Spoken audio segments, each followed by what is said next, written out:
From rival to running mate, Joe Biden is hoping that Kamala Harris will be a powerful weapon in his arsenal, as he selected her as vice president, as he prepares to go to battle with Donald Trump for the White House.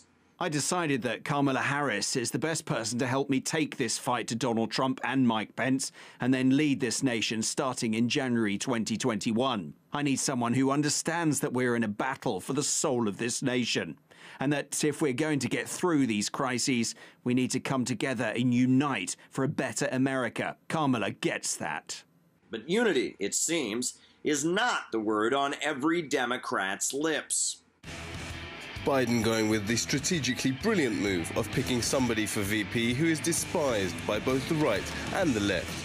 We are in the midst of the largest protest movement in American history, the subject of which is excessive policing, and the Democratic Party chose a top cop and the author of the Joe Biden crime bill to save us from Trump.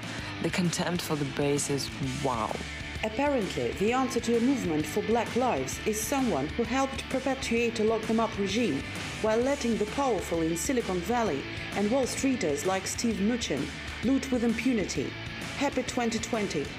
Let's not forget that for the past few months, the United States has been gripped by a wave of protests against police brutality, sparked by the killing of George Floyd.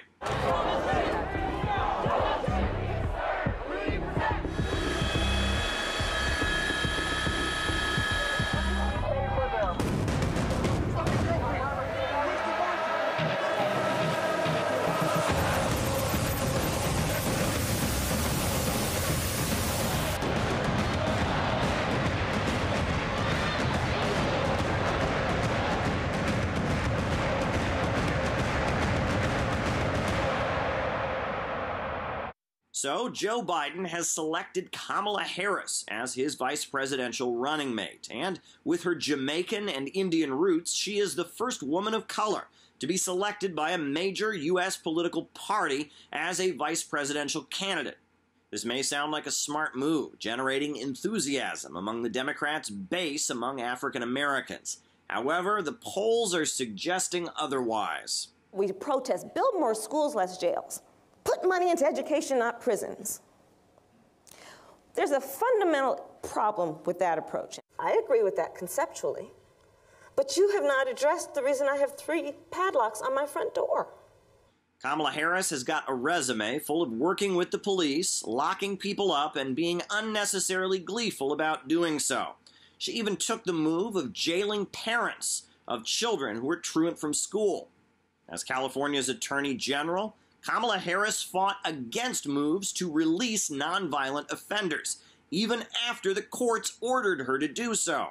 As San Francisco's district attorney, she secured the conviction of over 1,900 people for smoking marijuana. These folks got lifelong criminal records and often jail time. However, she then joked about the fact that she's a pot smoker herself. Have you ever smoked? I have. Okay. Like and I inhale. I did inhale. Okay.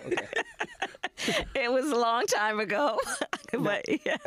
At a time when police are not necessarily the most loved among rank-and-file Democrats, a certain catchphrase is spreading across social media.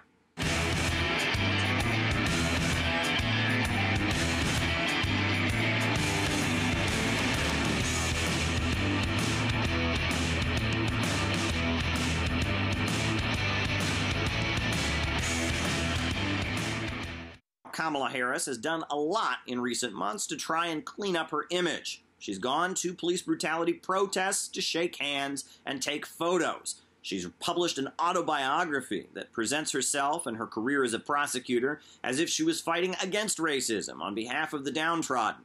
But some people just aren't buying it. I watched her poll numbers go boom, boom, boom, down to almost nothing. Donald Trump has indicated that he is not too worried about Kamala Harris, as she is not polling very well around the country. However, many are jubilant about the fact that a woman of color has finally joined a major presidential ticket in the United States. But many of the people expected to vote for Kamala Harris in November have got pretty big questions. Caleb Maupin, RT, New York.